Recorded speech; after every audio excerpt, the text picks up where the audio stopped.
दोस्तों, विक्रम बेताल की वो कहानियां जिन्हें आप हमेशा सुनते और देखते आए हैं, और वो राजा विक्रम जो कहीं ना कहीं हमारे बचपन से जुड़े हैं, पर क्या आपने कभी उनके बचपन की कहानियां सुनी है, जानने की कोशिश की है? आज हम आपको इन्हीं के जीवन से जुड़े कुछ ऐसे किस्से और कहानियां सुनाने जा रहे हैं जिनके बारे में शायद ही आपने कहीं सुना हो। तो दोस्तों, तैयार हो जाइए अपने और विक्रमादित्य दोनों के बचपन को एक बार फिर से जीने के लिए। वैसे तो राजा विक्रमादित्य का जन्म को लेकर किसी का एक मत नहीं है, लेकिन इतिहासकारों के मुताबिक राजा विक्रमादित्य का जन्म 102 ईसा पूर्व में हुआ था। राजा विक्रमादित्य के पिता का नाम गंधर्व सेन था, जो कि नाबो वाहन के बेटे थे। राजा विक्रमादित्य की गिनती ऐसे राजाओं में की जाती है जिन्होंने कभी भी अपने राज्य की जनता को दुखी नहीं रहने दिया, क्योंकि वो हमेशा अपने राज्य में न्याय व्यवस्था कायम रखने के लिए हर तरह कोशिश किया करते थे। महाराज विक्रमादित्य अपनी जनता के दुख और परेशानी को जानने के लिए कई बार अलग अलग वेश धारण कर अपने राज्य में घूमने जाते थे। उस दौरान उन्हें अपने राज्य में जो भी लोग परेशान नजर आते थे, उनकी परेशानियों को वो दूर करते थे। ऐसा कहा जाता है कि महाराजा विक्रमादित्य ने राजा बनने के बाद लगभग 100 सालों तक राज किया और हिंदू लोगों को दुष्ट शासकों के अत्याचार से मुक्त कराया। महेश्वरासुरी नाम के एक जैन साधु के मुताबिक महाराजा विक्रमादित्य के पिता कन्नेधर्व सेन ने अपनी शक्तियों का गलत तरीके से इस्तेमाल करके सरस्वती नाम की एक सन्यासिनी औरत को किडनैप कर लिया।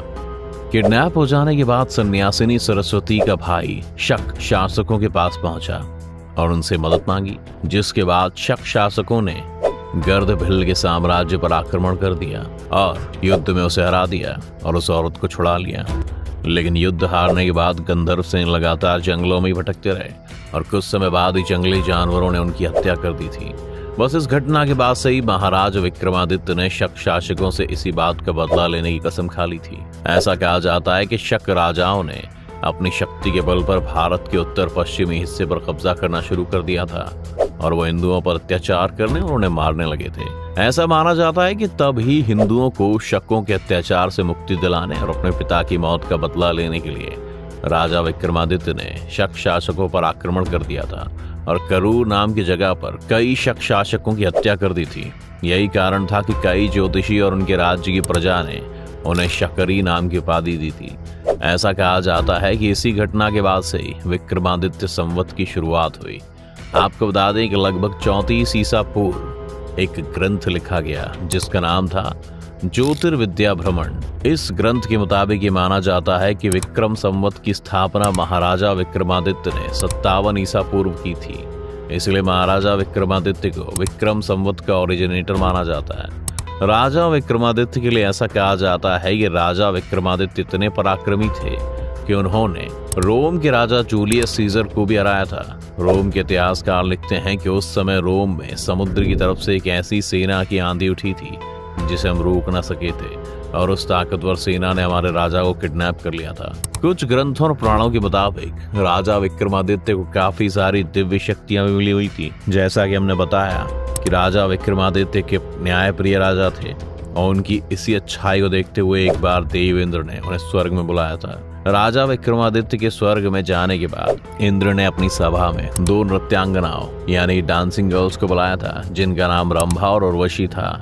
जब दोनों ने राजा और देव इंद्र के सामने डांस किया तो उनके डांस के दौरान ही इंद्र ने महाराजा विक्रमादित्य से पूछा कि उन्हें कौन सी नर्तकी ज्यादा अच्छी लगी। इस पर महाराजा विक्रमादित्य ने रंभा और उर्वशी दोनों की परीक्षा लेने की सोची। महाराजा विक्रमादित्य ने दोनों को एक एक फूल का गुच्छा दिया और दोनों गुच्छों पर एक बिच्छू रखवा दिया। दोनों अप्सराओं को बिना फूल के गुच्छे को हिलाए डुलाए डांस करना था ताकि बिच्छू ना हिले, लेकिन रंभा को डांस करते वक्त बिच्छू ने काट लिया।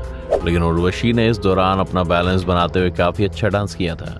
अपने बैलेंसिंग डांस की वजह से फूल पर बैठे बिच्छू को उर्वशी ने किसी भी तरह से तकलीफ नहीं होने दी और इस वजह से पूरे डांस के दौरान बिच्छू उर्वशी के फूल के गुच्छे पर बैठा रहा। ऐसा कहा जाता है कि उस दौरान महाराजा विक्रमादित्य उर्वशी की खूबसूरती पर फिदा हो गए थे। महाराजा विक्रमादित्य और उर्वशी के इस अट्रैक्शन को कई कवियों ने अपनी कविताओं में भी दिखाया है, जैसे कि रामधारी सिंह दिनकर ने विक्रम उर्वशी नाम के ग्रंथ की रचना की है, जिसमें उन्होंने महाराजा विक्रमादित्य और उर्वशी के बीच में प्यार और अट्रैक्शन के बारे में लिखा है। जिस तरह से राजा विक्रमादित्य ने उर्वशी और रंभा के साथ न्याय किया, ये देखकर देवेंद्र बहुत खुश हुए और उन्होंने राजा विक्रमादित्य को 32 बोलने की मूर्तियां गिफ्ट की। जिनके आधार पर सिंहासन बतीसी नीति कथा का कलेक्शन हुआ।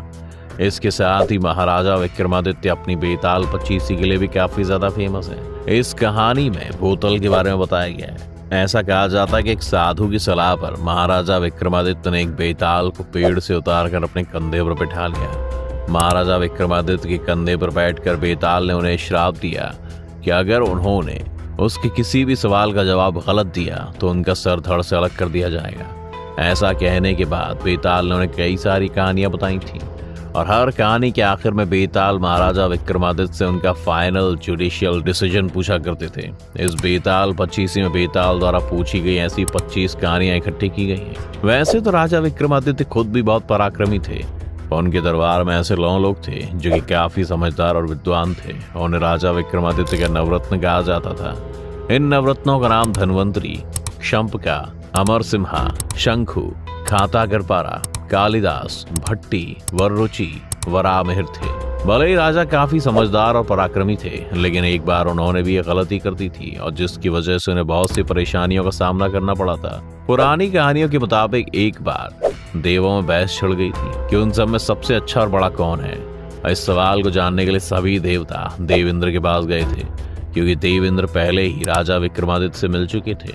इसीलिए तब देवता इंद्र ने सभी देवों से कहा कि पृथ्वी लोक में उज्जैनी नाम का एक शहर है, वहां के राजा विक्रमादित्य न्याय करने में बहुत ज्ञानी माने जाते हैं। वो तुरंत ही दूध का दूध और पानी का पानी कर देते हैं। तब सभी देवता इंद्र की बात मानते हुए राजा विक्रमादित्य के पास आए। तो इस बात का फैसला करने के लिए विक्रमादित्य ने अलग अलग धातुओं यानी कि मेटल्स जैसे सोना, तांबा, कांस्य, इन सब के आसन बनवाए और सभी को एक के बाद एक रखने को कहा। फिर सभी देवताओं को बैठने को कहा। उसके बाद राजा ने कहा, फैसला हो गया, जो सबसे आगे बैठे हैं वे सबसे ज्यादा बेस्ट हैं। इस हिसाब से शनिदेव सबसे पीछे बैठे थे। राजा की बात सुनकर शनिदेव बहुत नाराज हो गए और उन्होंने राजा को बोला, तुमने मेरा घोर अपमान किया है, जिसका दंड तुम्हें जरूर भुगतना पड़ेगा। और उसके बाद शनिदेव सहित सभी देवता वहां से चले गए, लेकिन शनिदेव अपने अपमान को नहीं भूल पाए। वो राजा विक्रमादित्य को दंड देना चाहते थे और राजा को दंड देने के लिए एक बार शनिदेव ने एक घोड़े के व्यापारी का रूप लिया और राजा के पास पहुंच गए। राजा को घोड़ा बहुत पसंद आया और उन्होंने वो घोड़ा खरीद लिया, पर जब वो उस पर सवार हुए तो घोड़ा तेजी से भागने लगा और राजा को घने जंगल में गिराकर भाग गया। अब राजा विक्रमादित्य जंगल में अकेले भूखे प्यासे भटकते भटकते एक शहर में जा पहुंचे। वहां जब एक सेठ ने राजा की हालत देखी तो उसे राजा पर बहुत दया आई और वो उन्हें अपने घर ले गया। उसी दिन सेठ को अपने बिजनेस में काफी मुनाफा हुआ। उसको लगा कि राजा मेरे लिए बहुत भाग्यशाली है, लेकिन कुछ समय बाद ही सेठ के घर में एक सोने का हार गायब हो गया। सेठ को लगा कि हार राजा विक्रमादित्य ने चुराया है। उस समय सेठ ने राजा विक्रमादित्य की शिकायत राजा से की और राजा ने विक्रमादित्य के हाथ पैर काटने की सजा सुना दी थी और उनके हाथ पैर को काट कर एक चौराहे पर बैठा दिया गया। एक दिन उधर से एक तेली गुजरा। उसने जब विक्रमादित्य की हालत देखी तो उससे बहुत दुख हुआ और वो उन्हें अपने घर ले आया। वहीं कुछ समय बाद एक दिन राजा विक्रमादित्य एक गाना गा रहे थे और उसी रास्ते से उस शहर की राजकुमारी जा रही थी। उसने जब राजा को गाते हुए सुना तो उनकी हालत देखकर बहुत दुखी हुई। वो उसे अपने महल ले जाकर अपने पिता से विक्रमादित्य से शादी करने की जिद करने लगी और राजकुमारी की शादी इस तरह विक्रमादित्य से करा दी गई। तब कहीं जाकर विक्रमादित्य के ऊपर से भगवान शनि का प्रकोप उठा और आगे जाकर कुछ समय बाद उन्होंने अपने शरीर को त्याग दिया। अगर आपको वीडियो पसंद आई हो तो इसे लाइक और शेयर जरूर करें। साथ ही अगर आप चैनल पर नए हैं तो इसे सब्सक्राइब करना, बेल आइकन दबाना बिल्कुल ना भूलें।